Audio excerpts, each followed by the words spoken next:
প্রতিদিনের অভিজ্ঞতাই কিন্তু আমাদের এই প্রফেশনে অন্যরকম। এক এক দিন এক এক রকমের গল্প। এই অভিজ্ঞতাটা তো পুরোই নতুনত্ব, মানে আনন্দের, ভয়ের, মজার সব মিলিয়ে মিশিয়ে কোনটা যে কি বলবো কিছুই বুঝতে পারছি না।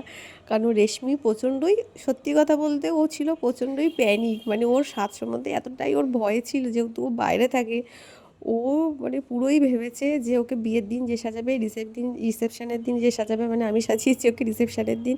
ওর সাথে মানে কিছু না হলেও আমার 100 বার কথা হয়েছে, ও এটা করবে না সেটা করবে না, মানে ওর খুব খুঁতখুঁতে ছিল, মানে খুব ভয়ে ছিল, খুঁতখুঁতে বলবো না, ভয়ে ছিল, মানে ওর সাজগোজ সম্বন্ধে একটা খুব ভীতি কাজ করছিল যে সাজলে মনে হয় ওকে ভালো লাগবে না। তাই আমাকে বলেছিল ক্রিম্পিং করবে না, ল্যাশ পরাবে না, মানে আই মেকআপ একদম হালকা করবে, যেটুকুনি না করলে নয়। তাই আমি সবটুকুনি ওর কাছ থেকে শুনে শুনে ওর মনের মতো করে করে দেওয়ার চেষ্টা শুধুমাত্র করেছিলাম, যাতে ওর ভালো লাগে। গল্প ওই বাসের ব্রিজের গল্প কি হয়েছে গো? ভয় পাচ্ছিলাম, দুজনেই ভয় পাচ্ছিলাম। আমি কি ফাঁকা ফাঁকা নড়ছে জিনিসটা, বুঝেছো তো? আমাকে যেতে হতো আর আমি মিস করছি তোর এই সবের চক্করে।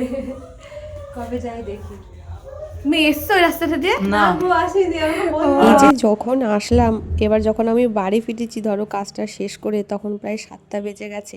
তখনও কিন্তু সেই রাস্তাটা দিয়েই ফিরতে হয়েছে। আসলে যখন আমরা চলে যাই তখন কিন্তু আমাদের আর কোনো অপশান থাকে না।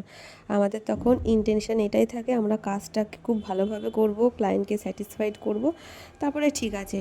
ফেরার পথে রাস্তাঘাটে একটা আলো পর্যন্ত নেই। আমি জানি না ওখানকার মানুষজনের কী, মানে কতটা কষ্ট করে থাকে, বা ওখানকার কেন এরকম। এটা তো খুব বেশি দূরের না, এটা হচ্ছে বাতকুল্লার একটু ভেতর সাইডে, একটু না বেশটাই ভেতরে। তাই একটু না আলোর ব্যবস্থাও নেই, কি অন্ধকার রাস্তা, একটা রাস্তায় মানে একটা আলো নেই। সে মোবাইলের আলো জ্বেলে আমাদের আসতে হলো, আর সেই ওই ওই যে ওই ইয়েটা ঝিলটা পার করতে হলো। সেই সত্যি সেদিনকে মানে এই জার্নিটা খুবই হেক্টিক ছিল। হয়তো একটা রিসেপশনের কাজ ছিল, কিন্তু সেটা করতে গিয়ে আসতে যেতে আমার যে টাইমিং লেগেছে সেটা আমার মানে মনে রাখার মতো। কত রকম অভিজ্ঞতাই না হয়।